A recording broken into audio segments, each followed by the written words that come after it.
Ba-ba-ba-da-dum, ba-da-da-ba-ba-bum. Hello, everyone. Welcome to Notes to Self. I'm Alex, and this is my first solo podcast. We heard Andrew's last week, Thursday. Today is Friday, of course. And today I am talking about Kingdom Hearts. Kind of generally as the series, and I have some questions that have been asked, and I'll kind of talk about that. So, kind of to start things off, Kingdom Hearts actually is a very influential game series for me. It was one of the first game series that actually Andrew and I bonded over. We had Kingdom Hearts on the PS2 and Halo on the Xbox, and that was my first experience with the PlayStation and the Xbox, actually. So thank you, Andrew, for that, and it was a lot of fun. But Kingdom Hearts kind of grew out of this weird love that I had for fantasy and Disney movies, and it was this perfect marriage. And so jump ahead a couple years to my, I guess, high school days, where I finally got myself a PlayStation 2, and I bought myself Kingdom Hearts and Kingdom Hearts 2. And of course, I've been playing it since, first one came out with Andrew, but I finally had it for myself, and it was so much fun. And I remember the experience of starting up Kingdom Hearts, the first game, for the first time on my own. And it was like returning home to something that I hadn't done in a while.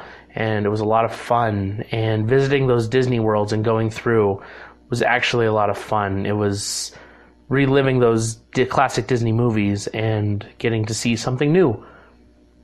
But I'm kind of getting off my point. I do remember probably my favorite thing about Kingdom Hearts was when Andrew and I would play it. It's a single player game, and we'd sit in his family room, and he would be playing, and I would have the strategy guide in front of me, and I would be walking him through how to actually do certain things and find certain objects, and it was a lot of fun. There was this back and forth that we did, and occasionally he let me play, and I was terrible because I didn't have a PlayStation, so I didn't know the controls at all, and I was so god-awful with it.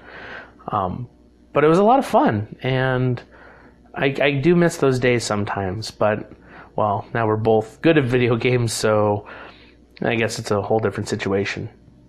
But, so Kingdom Hearts always had this special place in my heart, and then I got to play the second game, and oh my god, Kingdom Hearts 2 is something that I don't think can be explained easily to a non-Kingdom Hearts fan. Like, the games are pretty ridiculous, and the story gets pretty convoluted the farther away you get from it, but the second game has some kind of quality to it, some kind of longevity that is hard to recapture, and that's just something that I've thought about a lot, and I'm not sure where it's going. I'm not sure what it says about it, but it's there, and that's all I can really say about that. And of course, I was a kid that had Nintendo systems and everything, so I actually had Kingdom Hearts Chain of Memories on the Game Boy Advance. And all I want to say about that entire game is that on the Game Boy Advance, it works. On the PlayStation 2 as a 3D port, God, it's so terrible. Don't play that one. It's maybe just because I find it a lot more difficult in that three-dimensional space with the card thing. It's ridiculous. If you don't know what I'm talking about, look up any gameplay of Kingdom Hearts Chain of Memories for either the PS2 or the Game Boy Advance. You will not be disappointed. It is the weirdest game I've ever played. And I've played a lot of indie games and a lot of Flash games and a lot of games that we might be embarrassed to talk about, but that is by far one of the weirdest games I think I've ever played. And then I really didn't play for a while. I didn't have a DS. I didn't have a 3DS right away. I'd never had a PSP. So I missed out on a lot of those side games, and it wasn't until later. I had a DS when I was in college. I bought it actually my junior year of high school, or senior year of high school. I bought my first DS. And it would be a year and a half later that I would get Kingdom Hearts 356 over 2 or whatever that day number game is. Also RE coded. And I watched the cutscenes for Birth by Sleep and finally got to play it on the PS3 Kingdom Hearts 2.5 remix. And I eventually did get Kingdom Hearts 3Ds for the 3DS. So I did get to play pretty much all the games in the series, which was a lot of fun. It allowed me to catch up on things that I was missing. And Andrew can attest to this, and pretty much my family can also agree on this one. I dive deep into series I love, and so Kingdom Hearts, I know a lot of the lore inside and out, which is kind of creepy. And I'm also one of those like encyclopedia walking people where you ask a question and I usually have an answer about it. So I mean, there's that. And Kingdom Hearts 3, I can say right now I'm not officially done with Kingdom Hearts 3. If this is a spoiler, I don't know how it is because it's a confirmed world from all the trailers, but I've made it to the Pirates of the Caribbean and Big Hero 6 worlds. And I can say I'm not disappointed with the game. I've read a couple reviews without spoilers, and some people are feeling this too little too late, and others are feeling the emotional gravitas of what happens. And without knowing the ending, I can definitely say I'm going to be more in the camp of the emotional gravitas, only because I'm not disappointed with the game.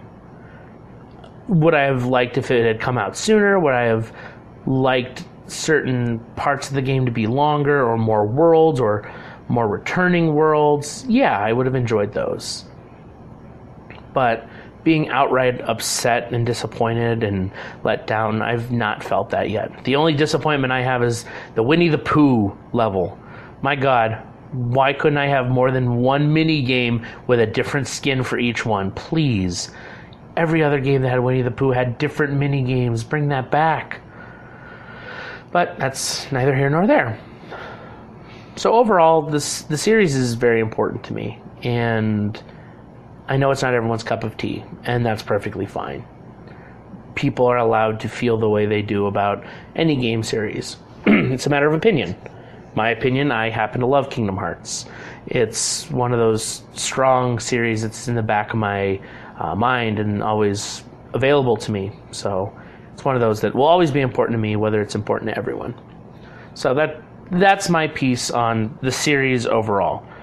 I think it's a nice show of good faith that they've at least, branched into the other market. It's not just Sony that has access to Kingdom Hearts. It's now we actually do have it for the Xbox, which was nice because I did not want to buy a PS4 just for Kingdom Hearts 3. I might have considered it, but I did not want to. So I'm glad that they made that available for everyone. In a sense. I mean, we still don't have it on Nintendo Switch, but that's a whole other issue. But, I mean, what else can I say about Kingdom Hearts? In reality, I could talk all day about Kingdom Hearts, but kind of for your own well-being and my mental stability, I'm going to avoid diving deep into it.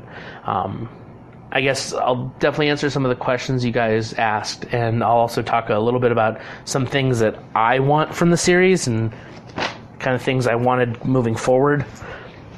So one of the things I really wanted moving forward with the series was I definitely wanted to see more Disney worlds we hadn't seen yet, and I was really glad to see, especially in this new one, that we got Tangled, we got Frozen.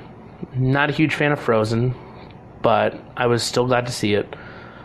I was really happy to see Monsters Inc. and Toy Story. That was really cool. I was glad that we went back to Pirates of the Caribbean. I remember after playing Kingdom Hearts 2, I was so excited when we got Pirates of the Caribbean. I was like, oh my gosh, there better be another one in the sequel where we see Davy Jones. We finally got it, thank God. But it took a little bit of time. Long enough for the entire Pirate series to continue and effectively end, so we'll see what that means. I definitely would have liked to see, if you don't know, I warn you, there's a minor spoiler. I would have liked to see some of different spirits. Not spirits, sorry, I've been playing Smash Brothers Ultimate as well. Summons, wow. So, the summons we got for the game, we already knew that we got Ariel because she was in that one trailer. I was happy about the first 2 summons you get. They were kind of cool, and I liked that they were a callback to the series and a newcomer. But I would have liked to see, some other ones. I would have liked to see, like, Wall-E show up as a summon. That would have been pretty cool. And I did kind of want to see, like, some other individuals show up. I'm really trying to avoid spoilers, so I don't want to say too much. But I would have liked to see at least them in some capacity.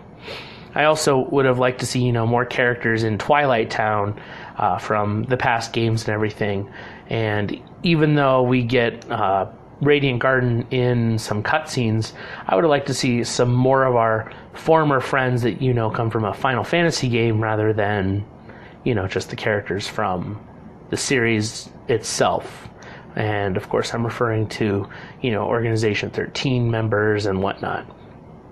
So I would have liked to see more previous characters and more new characters added to the series.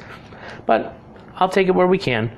I still am holding out for hope that one day we're going to get that ancient jungle, the Jungle Book kind of level at some capacity here. I know it was part of Birth by Sleep. I know it was cut. But dang, if I don't really want to see Baloo and Bagheera as partners in a world where you're fighting, I would really love to see that. But I doubt that'll ever happen. So I guess I'll kind of turn to some of the questions you guys asked. So we had one really good question. What other franchises or companies would I like to see in a Kingdom Hearts-like game? So I can definitely say I was really excited when we got Kingdom Hearts because it was this combination of Disney, which I loved, and this whole other company, Square Enix, who had these Final Fantasy games. It was really cool, and I kind of liked where they were going. The other series I can think of that actually kind of already has a game like this is another one developed by Square in its early days, and that's actually Super Mario RPG Legend of the Seven Stars. It's not the most popular Super Nintendo game, but I remember in the small town where I've lived my whole life, we used to have a store called Movie Stop, and it was this small little corner kind of mom and pop store that was a movie rental place, and it had not just movies, but it had video games. And I would always go to the Super Nintendo section because that's what we had, and I would rent out games. And the most popular games I rented from them all the time was not Clay Fighters, but Claymates, I think is what it was called. It was where you play as you were a boy that was turned into a blue ball of clay, and you found these other things and you turned into the animals. But that's a whole different story, and I can talk about that in a different kind of video. But the one I'm thinking about in particular actually is this Mario RPG. I originally would rent it all the time, and as an adult, I got it for Christmas a few years back, probably about 7 years. So I actually got Mario RPG Legends 7 Stars for myself. In the game, you play as Mario, and it's an RPG turn-based game, and you have your squad mates end up being Bowser and Princess Peach Toadstool, and two other characters, Malo and Geno, original characters. But it's developed by Square, and there's even a Final Fantasy boss, Culex, that appears in the game as a secret boss. So it's kind of like that first crossover before Kingdom Hearts happened. So I'd like to see that happen more. I would definitely like to see more Final Fantasy games mixing with other ones. Recently, Andrew and I have been playing with his wife Megan, and I'm sure if you watch the channel, you've seen us play Mario Sports Mix. That's a crossover in a sense, where you have the Final Fantasy characters playing sports with Mario characters, and I think it's interesting that works. And I guess I'd like to see Nintendo do that a little bit more. I'd like to see those characters in an RPG setting more often than they are. So I think one that would really lend itself well is Zelda. I'd like to see Zelda mixed with some like Final Fantasy stuff going on. Maybe Cloud and Link back to back working on some kind of mission. I mean, you can already do that in Smash Brothers, but that's again a whole different situation. As far as some other franchises, to get the Kingdom Hearts kind of thing going on, I think it would be interesting to see how Pokemon in particular with Nintendo as a licensing thing. I'd like to see how Pokemon deals with that. Not necessarily Final Fantasy, but with some kind of like action RPG system where you have Pokemon and fighters. If they want to stay in-house, I actually would really enjoy Zelda and Pokemon, or Pokemon and Fire Emblem. I know people are really upset about Fire Emblem sometimes because of their representation in Smash, but it is a good series. I think that'd be really cool. I mean, we got close to it with Pokemon Conquest, but that was a spin-off game for Pokemon, and, well, we kind of don't count that as serious. But it's a good game. As far as other franchises and companies that should get the Kingdom Hearts-like games with those crossovers, honestly, I'm not sure. I like to see more series have these cross-compatible where you have characters from different mediums working together.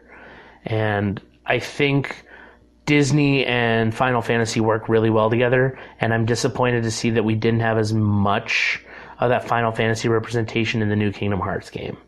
I don't think that it hurt the game, but it definitely did not help to not have them. So I'd like to see kind of that return. Okay, so I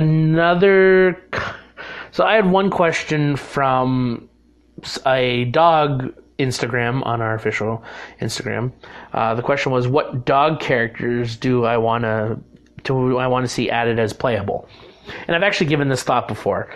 And it comes down to, I really want in Kingdom Hearts for them to add an Oliver and Company, even if it's like a mini level or a side level or just a summon. I definitely want to see Oliver, the cat, and some of the other actual dogs from the game, especially Francis. Not Frank, not Frankie, Francis.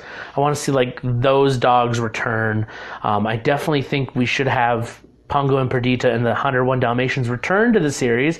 We haven't seen them since the first game. But there are plenty of dogs out there in the Disney world that I would like to see. Heck, Bolt is a legitimate Disney dog character, and we don't even have him as a summon. So there's plenty that they could do with that, and I'd like to see how they incorporate that. So there's plenty of dog characters I would like. So this question actually came from Andrew. And I'm not sure how to answer this, and I'll say that now. So, Andrew, when you're listening to this, I have no idea how to answer your question. So, what characters could replace Donald and Goofy as your squad mates in this wonderful, they're destroyed and killed by your example? I'll be honest, I don't know. I really think Donald and Goofy work as the perfect balance to Sora as the main character. Sora is this immature young kid who's finding himself in the world, and Donald is that short-tempered, angry, immature individual, and Goofy is naive but wise and quiet and goofy, legitimately. So I think that they work really well together as that goofy balance but with still that seriousness. So I think it's hard to find a replacement. I would definitely be okay if we had Sora and Riku kind of being partners, and then maybe having, I wouldn't say Kairi because I feel weird about that, but you could throw Kairi into that mix and have it those three, and so then Kairi and Riku would be your squad mates. I guess that would work, but it's hard to think of an in-game already existing set of people that could be your permanent crewmates with you. I definitely would love to see, and this was something I had an idea for back way before Kingdom Hearts 3 was even announced. I really wanted to see some of the Disney characters visiting other worlds. So having that cross compatibility, like Ariel finally gets to go to another world. Of course, the magic would turn her mermaid tail into an actual outfit. But like her visiting and meeting Aladdin from Agrabah and meeting Jack from Halloween Town, and what does that do? So I really wanted to see, we knew that there was a war coming, and I kind of wanted the heroes from the past to come in and support Sora as more than just summons. So like, how would Simba look as a non-lion? Like, what does that look like? That's kind of where I thought it could have gone, and I knew they would never go that direction because that was way too extreme and way too different from the series. But it was the one I really wanted. So I really got off topic. Like I said, the characters, I'm not sure that there's a good replacement for Donald and Goofy. Sorry, Andrew. Okay. So one of the other questions that I had was, would Kingdom Hearts work without the Disney characters? And I kind of teased that when I said that I was disappointed that this game didn't have any Final Fantasy characters.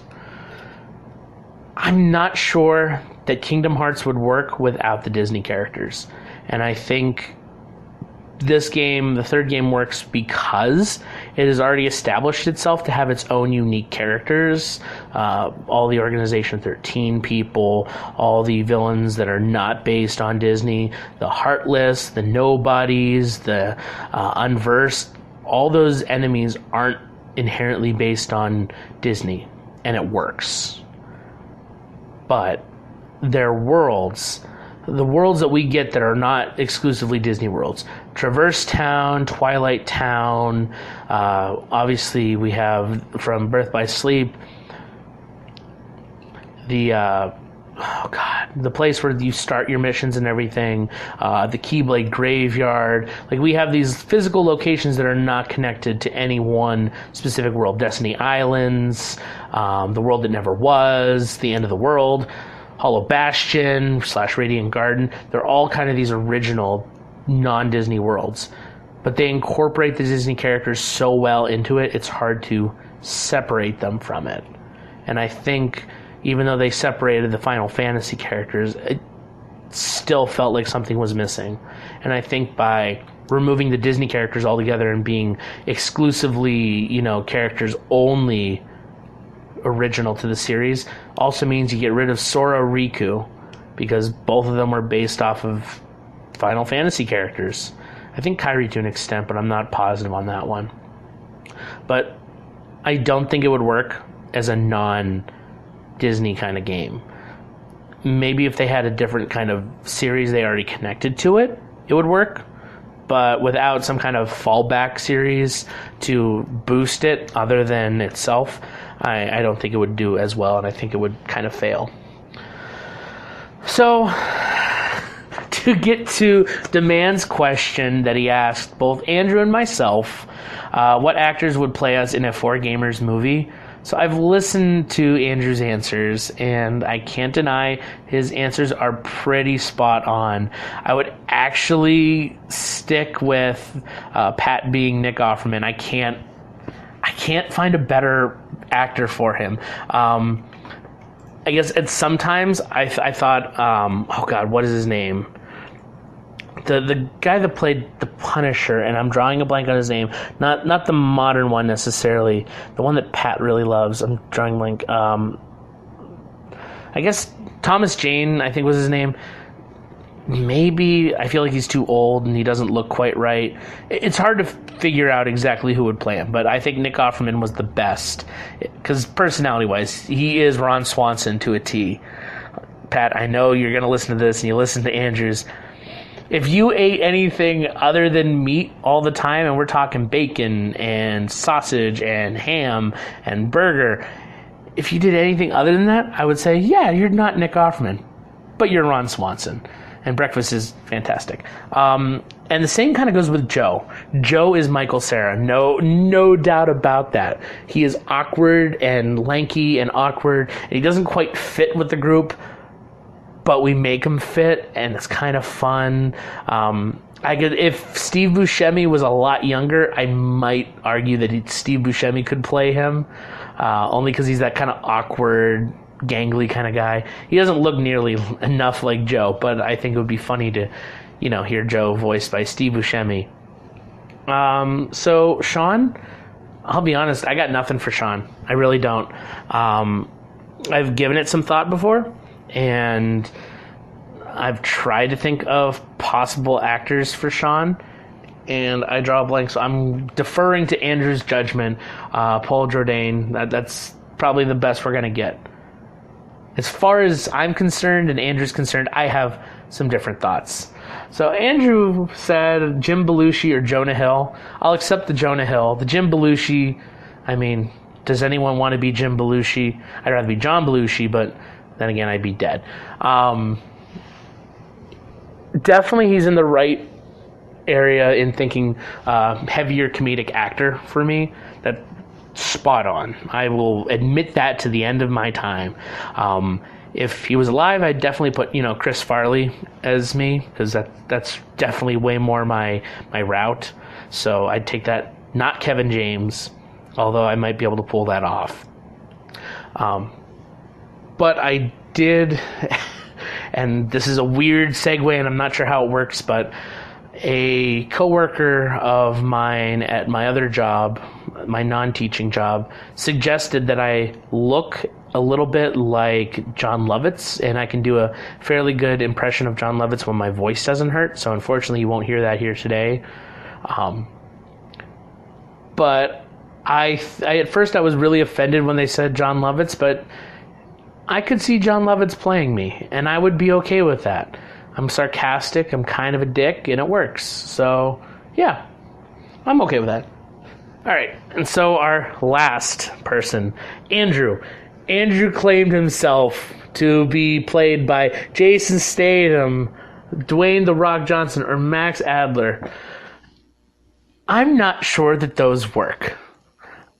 I've said it before, and specifically to him, and I'll say it again, Dan Marino. Dan Marino's got to play Andrew. Partly because he's like, Andrew loves Dan Marino, and it's like number one all-time favorite person. Definitely favorite football quarterback, probably.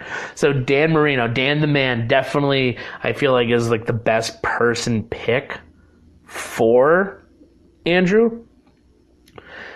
I don't want to really soil that anymore. So if I had to pick one person, I'm saying Dan Marino. Or not necessarily for like direct look, but I think that with a little bit of creative kind of costuming, especially if he was younger and everything, I could see Andrew being played by Dan Aykroyd. I really could. Like a young Dan Aykroyd, kind of reminds me of Andrew's kind of style and everything. Maybe with facial hair, because he normally doesn't have all that facial hair. He's usually clean shaven. That would be my claim. I can be completely off, and I'm okay with that, and I'm not making claims that I am completely right or anything, but I definitely think it's a possibility. There are plenty of other people that work on 4Gamers and have been behind the scenes and have supported, and I could definitely think for hours on what people would play what in all these things. But most of you haven't seen them or heard them, so I have no judgment for those people. So, yeah, I guess that's kind of where I'm going to stop. I hope you enjoyed this. I enjoyed doing this and talking about this. So, yeah, mine was Kingdom Hearts, and all I have to say is if you haven't gotten into the series, it's not too late to get into it. You don't have to play every game, and I don't suggest that you play every game. It's a long task. But if you're interested in Disney and you're interested in kind of action fantasy role-play games, it's a fun game to play. The Keyblade is awesome. Don't let anyone tell you otherwise. Andrew will defend me on that one. The Keyblade is a pretty awesome weapon. Yeah. So I hope you enjoyed this, and if you ultimately hated this, please just let me know. If you hated it because you hate my voice, that's one thing. If you hated it because you hate Kingdom Hearts, hold out. I will eventually be doing a Pokemon podcast. I promise you that. If you're into Pokemon, you're going to want to listen to that one. Yeah, I'll probably do a Mass Effect one, and maybe Andrew and I will do a combined one on Halo alone. You never know. So yeah, thank you for joining me and listening, and I'll talk to you guys soon. Bye.